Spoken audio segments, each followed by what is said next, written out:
Bila kuchukua AFCON Mane asingeheshimika. Tatizo alikuwa Liverpool, ambapo imeelezwa kuwa mshambuliaji wa Senegal Sadio Mane anasema licha ya mafanikio yake akiwa na Liverpool kushinda taji la ligi kuu ya Uingereza na ligi ya mabingwa ya UEFA, hakupata heshima kutoka kwa mashabiki hadi aliposhinda kombe la mataifa ya Afrika almaarufu kama AFCON.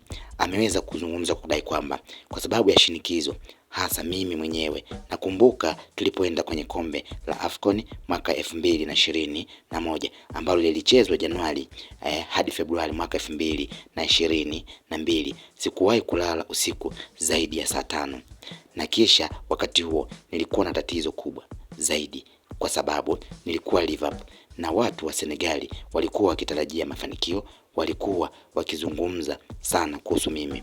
Unacheza vizuri tu Liverpool, unacheza vibaya ukiwa Senegali. Sikuwa na heshima.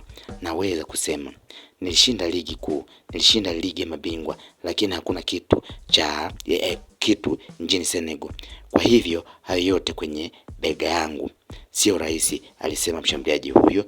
Anachezea kwa sasa timu ya Saudi Arabia huko, ambapo ameweza kuweka wazi jinsi gani ambavyo aliweza kuheshimika baada ya kuchukua kombe la Afrika. Kwa mjibu wa Sadio Mane mwenyewe anadai kwamba yeye wakati anacheza Liverpool, licha ya kuchukua ubingwa, lakini katika raia wa nchi yake ya Senegal walikuwa wakimtupia maneno kwa kudai kwamba anacheza vizuri akiwa na Liverpool, ila anapokuwa na alipokuwa kwenye timu ya taifa ya Senegal hachezi vizuri kama anavyokuwa Liverpool. Licha ya kuwa kwenye timu hiyo ya Liverpool alikuwa tayari ameshachukua ubingwa mara moja, lakini pia amechukua ubingwa wa klabu bingwa wa UEFA, yani ule ambao unahusisha mataifa ya Ulaya, lakini yote hayo hakuweza kuheshimika mpaka pale alipochukua kombe la AFCON, ambalo hilo liweza kumpa heshima ambalo lilifanyika kwa muda wa mwaka 2022 kuanzia Januari mpaka Februari, ambapo hapo ndipo heshima yake ilikuja na wengi wakaanza kumheshimu na kuacha kumtolea maneno ya kudai kwamba